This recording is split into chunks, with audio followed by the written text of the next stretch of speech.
2 Maccabees chapter 15. Nicanor's arrogance. When Nicanor learned that Judas and his companions were in the territory of Samaria, he decided he could attack them in complete safety on the day of rest. The Jews who were forced to accompany him pleaded, "Do not massacre them so savagely and barbarously, but show respect for the day which the All-Seeing has exalted with holiness above all other days."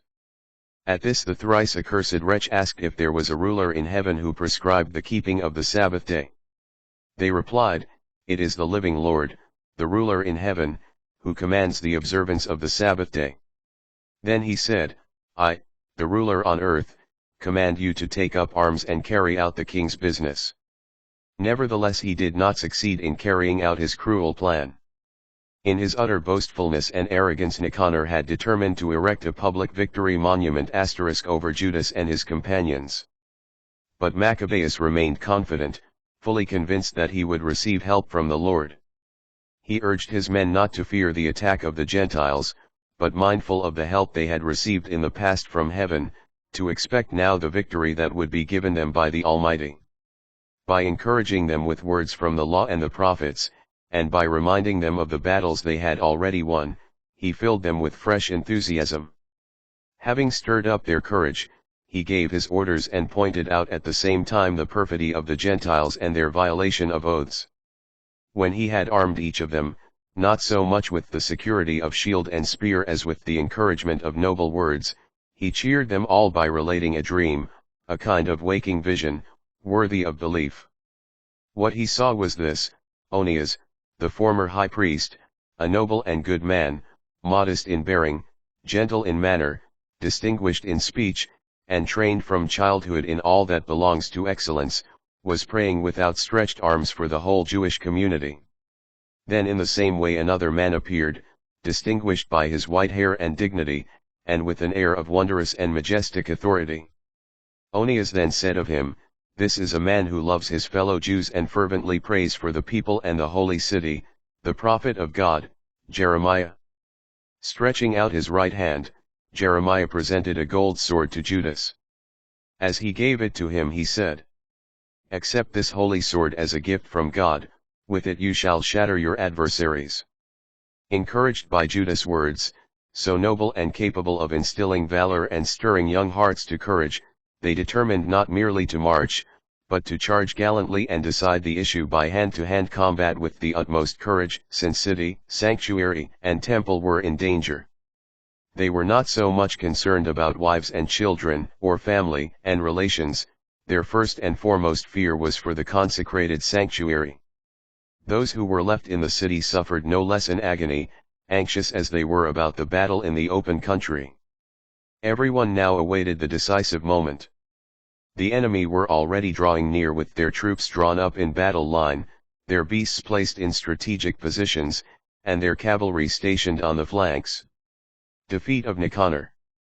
Maccabeus, surveying the hosts before him, the variety of weaponry, and the fierceness of their beasts, stretched out his hands toward heaven and called upon the Lord who works wonders, for he knew that it is not weapons but the Lord's decision that brings victory to those who deserve it. Calling upon God, he spoke in this manner, "You, Master, sent your angel in the days of King Hezekiah of Judea, and he slew 185,000 men of Sennacherib's camp. And now, Sovereign of the heavens, send a good angel to spread fear and trembling ahead of us. By the might of your arm may those be struck down who have blasphemously come against your holy people." With these words he ended his prayer. Nicanor and his troops advanced to the sound of trumpets and battle songs. But Judas and his troops met the enemy with supplication and prayers. Fighting with their hands and praying to God with their hearts, they laid low at least 35,000, and rejoiced greatly over this manifestation of God's power. When the battle was over and they were joyfully departing, they discovered Nicanor fallen there in all his armor. So they raised tumultuous shouts in their ancestral language in praise of the divine sovereign. Then Judas, that man who was ever in body and soul the chief defender of his fellow citizens, and had maintained from youth his affection for his compatriots, ordered Nicanor's head and right arm up to the shoulder to be cut off and taken to Jerusalem. When he arrived there, he assembled his compatriots, stationed the priests before the altar, and sent for those in the citadel. He showed them the vile Nicanor's head and the wretched blasphemer's arm that had been boastfully stretched out against the holy dwelling of the Almighty.